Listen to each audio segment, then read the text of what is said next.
பொதுச் செயலாளர் என்பவர் அனைத்து இந்திய அண்ணா திராவிட முன்னேற்ற கழக அடிமட்ட தொண்டர்களால் தேர்ந்தெடுக்கப்பட வேண்டும் என்று அங்கே சட்டம் கொண்டு வரப்பட்டு சட்டத்திட்ட குழுவினுடைய பரிந்துரைகள் ஏற்கப்பட்டு அந்த சட்டம் எக்காலத்திலும் எந்த நேரத்திலும் ரிப்பீலும் செய்யக்கூடாது, அமெண்டும் செய்யக்கூடாது என்று அந்த விதியிலேயே இருக்கிறது. நான் உழைத்து சம்பாதித்த சொத்துக்கள் அனைத்தும் என்னுடைய நகைகளும் மக்களுக்கு போய் சேர வேண்டும், எனக்கு தேவையில்லை என்று பொதுவாகவே அன்றைக்கு அவருடைய வில்லை பிரகடனப்படுத்தி விட்டார். மறைந்த பெரியவர் திரு சோ அவர்களோடு நானும் அவரும் ஜெயா டிவியினுடைய இயக்குநர்களாக இருந்தபோது அழைத்து சொன்னார்கள், எனக்கு பயமாக இருக்கின்றது, இந்த கும்பல் என்னை பாய்சன் வைத்து கொண்டு விடுமோ என்ற பயம் இருக்கின்றது என்று சொன்னார்கள். நீங்கள் ஒருவர் தான் இந்த கட்சியை காப்பாற்ற முடியும் என்று சொல்ல வைத்து அவர்களெல்லாம் சொன்னதை டிவியிலே பார்த்து 20 நாட்களில் அவர் காயை நகர்த்துகின்றார் பொதுச் செயலாளராக ஆவதற்கு. இன்று பொருளாதார குற்றங்கள் புரிந்தவர்கள் தமிழகத்தை ஆண்டால் தமிழகம் எங்கே போகும்?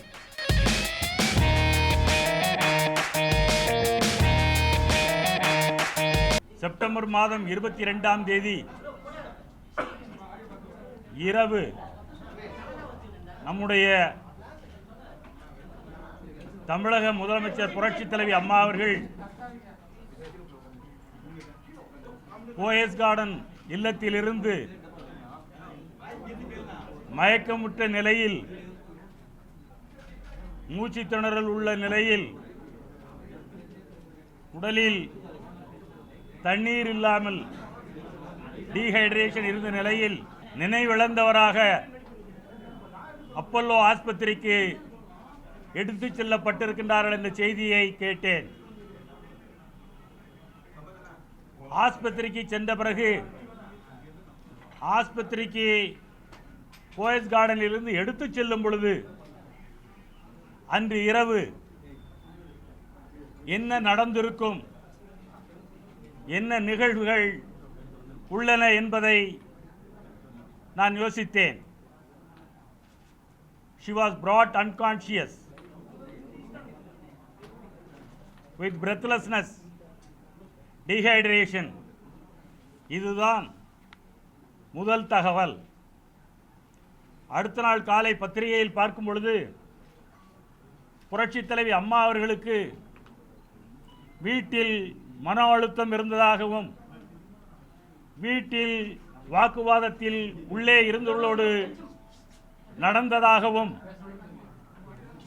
அவர் அந்த வாக்குவாதத்தில் ஈடுபடும் பொழுது அது கைகலப்பில் போய் வீட்டில் உள்ளவர்களோடு முடிந்து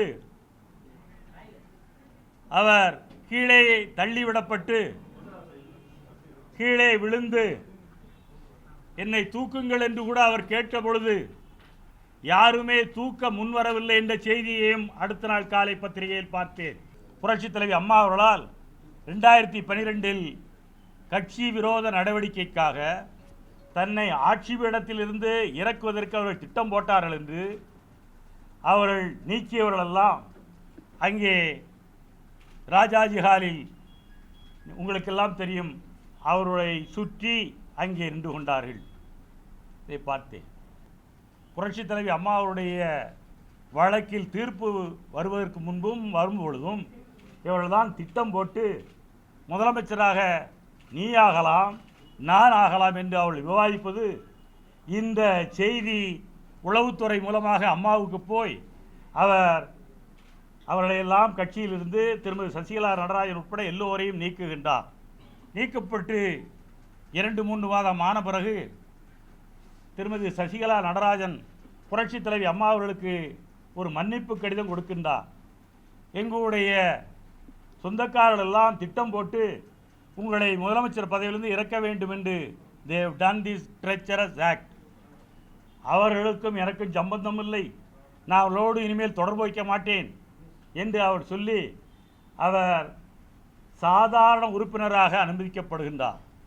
அப்படி சாதாரண உறுப்பினராக அனுமதிக்கப்பட்ட திருமதி சசிகலா நடராஜன் புரட்சி தலைவி அம்மா அவர்கள் மறைந்து 20 நாட்கள் கூட ஆகவில்லை, கல்லறை காய கூட ஆகவில்லை, எல்லோரையும் பொது இடத்தில் பேச வைத்து எல்லோரையும் புரட்சி தலைவி அம்மாவுடைய டிவியிலேயே பேட்டி கொடுக்க சொல்லி எங்கள் யாருக்கும் தகுதி இல்லை, உங்களுக்குத்தான் தகுதி, எங்கள் யாருக்கும் அருகதை இல்லை, நீங்கள் ஒருவர் தான் இந்த கட்சியை காப்பாற்ற முடியும் என்று சொல்ல வைத்து அவர்களெல்லாம் சொன்னதை டிவியிலே பார்த்து 20 நாட்களில் அவர் காயை நகர்த்துகின்றார். பொதுச் செயலாளராக ஆவதற்கு நான் ஒரு கட்சி பதவி கூட நான் பெறமாட்டேன், நான் ஒரு கவுன்சிலர் சீட்டு கூட கேட்க மாட்டேன் என்று அவர் மன்னிப்பு கடிதம் கொடுத்து விட்டு வருகின்றார். ஆனால் முதலமைச்சராக ஆக வேண்டும் என்று இங்கே ஆயத்தங்கள் எல்லாம் நடைபெற்று வேகமாக எம்எல்ஏக்கள் மீட்டிங் எல்லாம் கூட்டப்பட்டு அவளால் ஏகமானதாக தேர்ந்தெடுக்கப்பட்டு ஏதோ புரட்சி தலைவி அம்மாவுடைய அருளால், புரட்சி தலைவி அம்மாவுடைய ஆன்மாவின் வேண்டுகோளால், புரட்சி தலைவி எம்ஜிஆரின் அருளால் வேண்டுகோளால் நேற்றைய தினம் அது தடுக்கப்பட்டு இருக்கிறது. எனவே அதுபோன்ற நிகழ்வுகள் நடந்த காரணத்தினால்தான் இன்றைக்கு நான் மௌனத்தை கலைக்க வேண்டிய நிலையில் நான் வந்திருக்கின்றேன். 1972ஆம் ஆண்டு கட்சியை துவக்கும் பொழுது புரட்சித் தலைவர் எம்ஜிஆர் எங்களை எல்லாம் சேர்த்து சட்டத்திட்ட குழுவை அமைத்தார். அந்த சட்டத்திட்ட குழு புரட்சித் தலைவர் எம்ஜிஆருடைய வேண்டுகோளை ஏற்று பொதுச் செயலாளர் என்பவர் பொதுக்குழுவால் தேர்ந்தெடுக்கப்படக்கூடாது, பொதுச் செயலாளர் என்பவர் அனைத்து இந்திய அண்ணா திராவிட முன்னேற்ற கழக அடிமட்ட தொண்டர்களால் தேர்ந்தெடுக்கப்பட வேண்டும் என்று அங்கே சட்டம் கொண்டு வரப்பட்டு சட்டத்திட்ட குழுவினுடைய பரிந்துரைகள் ஏற்கப்பட்டு அந்த சட்டம் எக்காலத்திலும் எந்த நேரத்திலும் ரிப்பீலும் செய்யக்கூடாது, அமெண்டும் செய்யக்கூடாது என்று அந்த விதியிலேயே இருக்கிறது. புரட்சி தலைவி அம்மா அவர்கள் சிறைச்சாலையில் இருந்து விடுதலை செய்யப்பட்டு வந்த பொழுது தலைமைச் கழகத்தில் இதேபோல செய்தியாளர் சந்திப்பு வைத்தார். அன்றைக்கு அவர் என்னை கட்சியின் சட்ட ஆலோசகராக நியமித்த நேரம் நாங்கள் எல்லாரும் இருக்கின்றோம். புரட்சித் தலைவர் தலைவி அம்மா அவர்கள் அந்த செய்தியாளர் கூட்டத்தில் சொன்னார், நான் உழைத்து சம்பாதித்த சொத்துக்கள் அனைத்தும் என்னுடைய நகைகளும் மக்களுக்கு போய் சேர வேண்டும், எனக்கு தேவையில்லை என்று பொதுவாகவே அன்றைக்கு அவருடைய வில்லை பிரகடனப்படுத்தி விட்டார். காரணம், நான் இதை எச்சரிக்கையாக இருக்க வேண்டும் என்பதற்காக சொல்லுகின்றேன். ஒருவேளை அரவங்குறிச்சி தேர்தலில் அவருடைய கை ரேகையை பெற்றது போல வேறு ஏதாவது ரேகையை பெற்று சொத்துக்களை கபலீகர செய்துவிடக்கூடாது என்பதற்காகத்தான் நான் இதை முன்னெச்சரிக்கையாக சொல்லுகின்றேன். எனவே புரட்சி தலைவி அம்மா அவர்கள் அன்றைக்கு அதை சொன்னவுடன் என்னை பார்த்தா, நான் கட்சியின் சட்டத்திட்ட ஆலோசகர் பக்கத்தில் இருக்கின்றேன், சட்ட ஆலோசகர், mister Pandian, you must see to that. எனக்கு கடமை இருக்கிறது, அவருக்கு பணி செய்ய அவர் மறைந்த பிறகு எனக்கு கடமை இருக்கிறது. அனைத்து இந்திய அண்ணா திராவிட முன்னேற்ற கழகத்தினுடைய பொதுச் செயலாளராக தமிழகத்தினுடைய முதலமைச்சராக இருந்து மறைந்த என் போன்றவர்களுக்கு வாழ்வளித்து இன்றும் அவர்கள் போட்ட அந்த சாப்பாட்டை உண்டு வாழ்ந்தவன் என்ற அடிப்படையில் ஒரு சில உண்மைகளை வெளியிட நான் கடமைப்பட்டிருக்கின்றேன். சேரன்மாதேவி சட்டமன்ற உறுப்பினராகவும் ராஜ்யசபா பிரபுக்களின் சபையில் என்னை அமர வைத்ததற்காக நான் நன்றி கடன் செலுத்த இங்கே நான் பேசவிருக்கின்றேன். இங்கே தெரிவிக்கப்பட்டிருக்கின்ற கருத்துக்கள் இதே தெய்வம் புரட்சி தலைவி அம்மா அவர்கள் 2011ஆம் ஆண்டு தற்பொழுது தற்காலிக பொதுச் செயலாளராக தேர்ந்தெடுக்கப்பட்ட திருமதி வி.கே. சசிகலா அவர்கள் அரசியலுக்கு வரலாமா வேண்டாமா என்பதற்கு இங்கே நான் ஒரு செய்தியை குறிப்பிட விரும்புகின்றேன். 2011ஆம் ஆண்டு டிசம்பர் 19ற்கு முன்னால் ஒரு வார காலத்திற்கு முன்பு தலைமைச் செயலகத்தில் புரட்சி தலைவி அம்மா அவர்கள் என்னை அழைத்து அன்றைய தினம் 45 நிமிடங்கள் என்னோடு பேசினார்கள். அந்த 45 நிமிடங்களில் அவர் தெரிவித்த கருத்து, இங்கே தமிழகத்தில் நான் முதலமைச்சராக இருக்கின்றேன், ஆனால் ஒரு பெரும் கூட்டம் என்னை சதி செய்து என்னை முதலமைச்சர் பதவியில் இருந்து நீக்குவதற்கு சதி செய்து கொண்டிருக்கின்றது, அவர்களை நான் வீட்டை விட்டு வெளியேற்றப் போகின்றேன் என்று சொன்னார். அன்றைய தினம் இதே தெய்வம் புரட்சி தலைவி அம்மா அவர்கள் தெரிவித்த அந்த கருத்துக்களின் அடிப்படையில் டிசம்பர் 19ஆம் தேதி அனைத்து குடும்ப உறுப்பினர்களோடு சேர்த்து திருமதி வி கே சசிகலா அவர்களை நீக்கினார்கள், கழகத்திலிருந்து வெளியேற்றினார்கள். அதற்கு பின்பு புரட்சி தலைவி அம்மாவோடு போயஸ் கார்டனில் அவர்களோடு அனைத்து பணிகளிலும் அனைத்து சட்ட ஆலோசனைகளிலும் கழகத்தினுடைய வழக்கறிஞர் பிரிவு செயலாளர் என்ற முறையில் எல்லா ஆலோசனைகளையும் நான் அப்பொழுது வழங்கி வந்து கொண்டிருந்தேன். மார்ச் 30ஆம் தேதி என்று எண்ணுகின்றேன். அன்றைய தினம் திருமதி வி கே சசிகலா அவர்கள் மீண்டும் போயஸ் கார்டனுக்கு வரக்கூடிய சூழ்நிலை ஏற்பட்டது. மன்னிப்பு கடிதத்தை கொடுத்து அவர்கள் வரும் பொழுது அன்றைய தினம் போயஸ் கார்டனில் நானும் இருந்தேன், பார்த்தேன், நடந்த நிகழ்வுகளையும் பார்த்தேன். வந்தார், ஸ்கார்பியோ காரில் வந்தார். வீட்டின் கதவுக்கு அருகே புரட்சி தலைவி அம்மா அவர்களின் ஆசியை பெற்றால் உள்ளே சென்றார்கள். என் போன்றவர்களுக்கு வருத்தம் அப்போது இருந்தது. அப்பொழுது புரட்சி தலைவி அம்மா அவர்கள் 5 பேரை அழைத்தார்கள். வீட்டு மாடிக்கு வாருங்கள் என்று சொல்லி 5 பேரை அழைத்து ஒவ்வொருவராக பார்த்தார்கள். அதில் 5வது ஆளாக என்னை அழைத்து, நீங்கள் வருத்தப்படாதீர்கள், என்றைக்கும் அவர்களை அரசியலில் நான் ஈடுபடுத்த மாட்டேன். எனக்கு நான் முதலமைச்சராக ஆகுவதற்கு பெங்களூரில் இருந்து சதி செய்து அவர்கள் அனைவரும் சேர்ந்து என்னை முதலமைச்சர் பதவியிலிருந்து நீக்கிவிட்டு தாங்கள் முதலமைச்சராக வர வேண்டும் என்று சதி செய்தார்களே, அதை நான் மறக்கவில்லை. ஆனால் எனக்கு ஒரு உதவியாளர் தேவை. ஆகவேதான் அவர்களை வர சொல்லியிருக்கின்றேன் என்று அன்றைய தினம் புரட்சி தலைவி அம்மா அவர்கள் என்னிடம் தெரிவித்தார்கள். அதற்கு பின்பு ஒரு முறை துக்ளக் பத்திரிகையாளர் மறைந்த பெரியவர் திரு சோ அவர்களோடு நானும் அவரும் ஜெயா டிவியினுடைய இயக்குநர்களாக இருந்தபோது அழைத்து சொன்னார்கள், எனக்கு பயமாக இருக்கின்றது, இந்த கும்பல் என்னை பாய்சன் வைத்து கொண்டு விடுமோ என்ற பயம் இருக்கின்றது என்று சொன்னார்கள். அன்றைய தினம் நான் சொன்னேன், புரட்சி தலைவி அம்மா அவர்களே, நீங்கள் ஒரு குடும்பத்திற்கு சொந்தக்காரர் அல்ல, 1 கோடி அனைத்து இந்திய அண்ணா திராவிட முன்னேற்ற கழக 1.5 கோடி தொண்டர்களுக்கு நீங்கள் சொந்தமானவர்கள். தமிழக மக்கள் உங்களை பாதுகாக்க இருக்கின்றார்கள். உங்களுக்கு எந்த குறையும் வராது, எந்த அச்சுறுத்தலும் வராது என்று பேசி அதற்கு பின்பு புரட்சி தலைவி அம்மா அவர்கள் ஒருபோதும் அரசியலில் திருமதி வி கே சசிகலா அவர்களை ஈடுபடுத்தியதே இல்லை. இவர்கள் கேட்டார்களே, இப்பொழுது தற்காலிக பொதுச் செயலாளராக திருமதி வி கே சசிகலா அவர்கள் தேர்ந்தெடுக்கப்பட்டிருக்கின்றார்கள். அனைத்து இந்திய அண்ணா திராவிட முன்னேற்ற கழகத்தினுடைய சட்ட விதிகள் 19(8) விதியின் கீழ்தான் தற்காலிக பொதுச் செயலாளராக தேர்ந்தெடுக்கப்பட்டிருக்கின்றார்கள் என்று சொல்கின்றார்கள். அந்த 19(8) என்ற அனைத்து இந்திய அண்ணா திராவிட முன்னேற்ற கழகத்தினுடைய சட்ட விதி என்ன சொல்லுகின்றது தெரியுமா? பொதுக்குழு பாலிசிஸ் அண்ட் புரோகிராம்ஸ், அனைத்து இந்திய அண்ணா திராவிட முன்னேற்ற கழகத்தினுடைய கொள்கைகளை வகுக்கக்கூடிய ஒரு குழுதான் பொதுக்குழு. அது அனைத்து இந்திய அண்ணா திராவிட முன்னேற்ற கழக தொண்டர்களை கட்டுப்படுத்தும் என்று மட்டும்தான் குறிப்பிட்டிருக்கின்றது. ஆனால் அந்த சட்டத்தை பயன்படுத்தி பொதுக்குழுவால் 2500 பேரால் இன்று அனைத்து இந்திய அண்ணா திராவிட முன்னேற்ற கழகத்தினுடைய பொதுச் செயலாளராக தேர்ந்தெடுக்கப்பட்டிருக்கின்றார்கள் என்று தெரிவிக்கப்பட்டுள்ளது. அது மட்டுமல்ல, சட்ட விதி 20(2) என்ற ஒரு விதி இருக்கின்றது. அதில் குறிப்பிடப்பட்டிருக்கின்றது, பொதுச் செயலாளர் என்பவர் அனைத்து இந்திய அண்ணா திராவிட முன்னேற்ற கழகத்தினுடைய தொண்டர்களால் மட்டுமே தேர்ந்தெடுக்கப்பட முடியும்.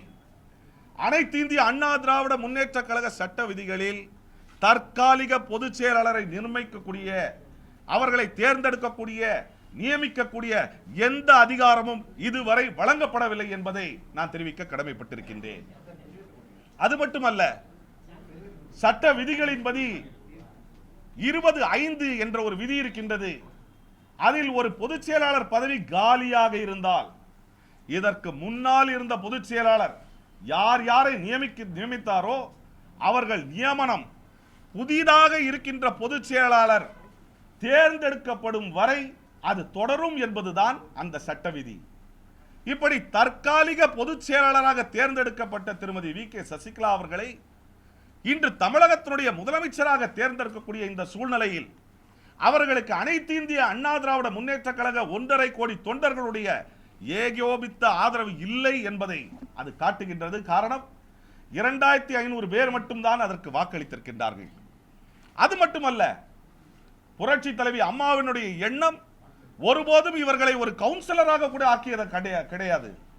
புரட்சி தலைவி அம்மா அவர்கள் அவர்களுடைய இல்லமான போயஸ் இல்லம் அது அனைத்து இந்திய அண்ணா திராவிட முன்னேற்ற கழக தொண்டர்களுக்கு கோவில் போன்றது.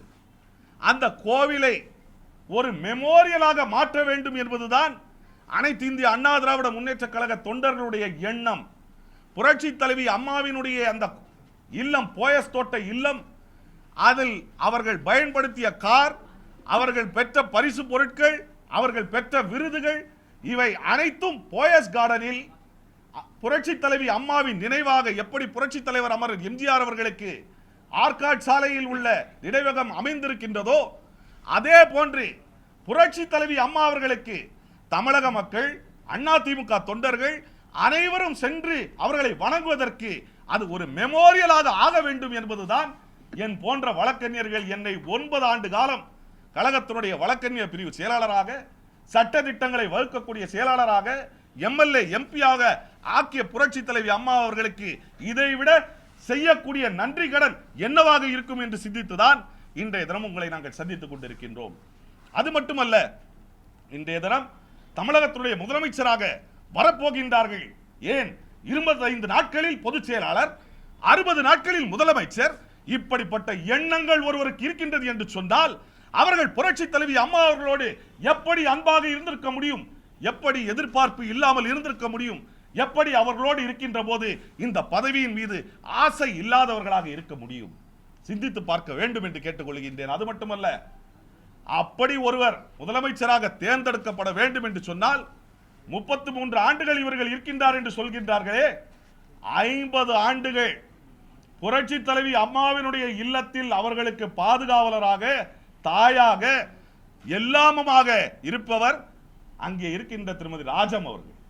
ராஜம் என்பவர் தான் அம்மா சிறு வயதில் 13 வயதிலிருந்து இன்று இறக்கும் வரை அவர்களோடு திருமதி வி.கே. சசிகலா அவர்கள் வெளியேற்றப்பட்ட போது கூட புரட்சி தலைவி அம்மா அவர்கள் எங்களை அழைத்து எங்களுக்கு அங்கே உணவு கொடுக்கும் பொழுது இருந்தவர் திரு ராஜம் அவர்கள். அங்கே இருக்கின்ற ஒரு பெரிய மனிதர் ஒருவர் புரட்சி தலைவி அம்மாவோடு அவர்கள் தாய் இருந்த போது, அப்படி இருக்கின்ற சூழ்நிலை அவர்களுக்கு தாயாக இருந்தவர் அவர்கள். ஆனால் முதலமைச்சர் என்று வரும் பொழுது அனைத்து இந்திய அண்ணா திராவிட முன்னேற்ற கழக தொண்டர்கள், அனைத்து இந்திய நம்முடைய தமிழகத்தினுடைய மக்கள் அனைவரையும் வஞ்சித்து அவர்களுடைய விருப்பத்திற்கு மாறாக இன்று இந்த நிகழ்வு நடைபெற்றுக் கொண்டிருக்கின்றது. இன்று பொருளாதார குற்றங்கள் புரிந்தவர்கள் தமிழகத்தை ஆண்டால் தமிழகம் எங்கே போகும்?